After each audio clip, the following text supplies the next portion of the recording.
This is just my personal opinion. There are two DAWs on the market right now. I personally feel comfortable hopping into, starting a demo on, and I know that I can get to a finished, mixed, and mastered song. What's going on YouTube? Josh here, and the thumbnail is correct. I have finally switched over from PreSonus Studio One to Cubase Pro 13. This is not affiliated in any way, shape, or form. I did not get a kickback from Steinberg. I had to pay for it with my own money. However, I will leave some affiliate links in the description to zounds.com if you guys want to help me out. It doesn't cost you anything extra. It does help the channel out a great deal. And to prove to you that it's not affiliated to Steinberg, Zounds doesn't even carry Steinberg stuff. So if you want to click the affiliate links, that helps me out. And now that the shameless plug is over, on to why I switched. To be clear, this is not meant to be a diss video to Studio One or PreSonus or Studio One users. I have used Studio One. It has been my primary DAW for the past 9 years, since 2015. The beginning of 2015 is when I switched from Pro Tools, which I was with for about 10 years. I switched over to Studio One. So that's my DAW background. Now, the past 2 years or so, I have been using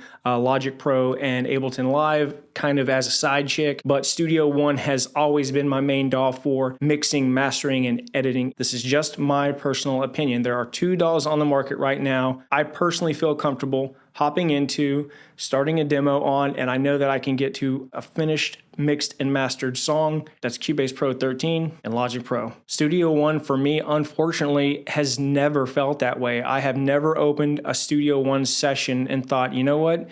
It's going to have everything I need. The stock plugins are good enough from beginning of song to mix and master. And I don't even mean so much third-party virtual instruments, because I have Contact 7. You know, I'm not stupid. I know that DAWs aren't meant to come with the best virtual instruments. I get that, and we're all going to have our own taste of virtual instruments. Let's just talk about stock plugins, not even the virtual instruments side of things. I use none of the stock plugins. I will use the new EQ that they come out with version 6. I'll use it to do like a high pass every once in a while. One of the main things that made me so mad when they come out with the Pro EQ 2, I think it's called, there's no mid-side on it. And don't give me that runaround thing that they have. You can mid-side it if you use this plugin and you use this plugin and you put it all. That's not what I'm talking about. I want my EQ to have a mid-side button on it. Working with Cubase Pro for a few weeks, their stock EQ, you can mid-side, you can side chain each frequency because it's a dynamic EQ just like Studio One's is. But the difference is you can't side chain each frequency in Studio One. And if someone comments down below if you can do that and I can't find it, shame on PreSonus for not making that readily available, because I have looked everywhere on the internet thinking I was missing something on PreSonus's EQ. Can I sidechain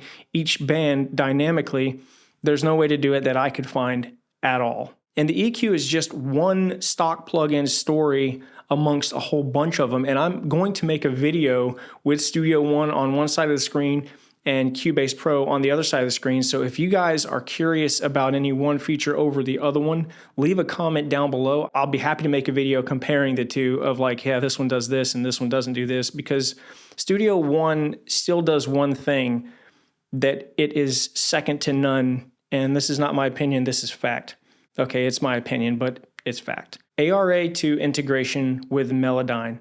Studio One has it the best, but Cubase has VariPitch audio. Comes stock with it. They also have their version of Vocal Line, so you can line up your audio. They have Scale Assistant, the chord pad, the tracks, and I don't mean the audio tracks, I mean the arranger track, the chord track. They're actual tracks where you can put them in, you can delete them, you can rearrange them any way you want, and the list goes on and on. And if you guys are into Cubase or you're thinking about getting into it, you might want to hit that subscribe button, because I'm about to be posting a lot of Cubase 13 Pro content. As I learn it and I figure out how it's different from Studio One, I'm going to make videos comparing it. So again, if you're into that and if you're curious about this journey from Studio One to Cubase, maybe hit that subscribe button. So that's going to do it for this one, guys. I just wanted to make this video to let you guys know, if you are my Studio One folks, I apologize, but I am switching over to Cubase. So you won't be seeing any more Studio One tutorials or reviews coming from me. And if you're into Cubase, you're going to be seeing a lot of those here in the not too distant future.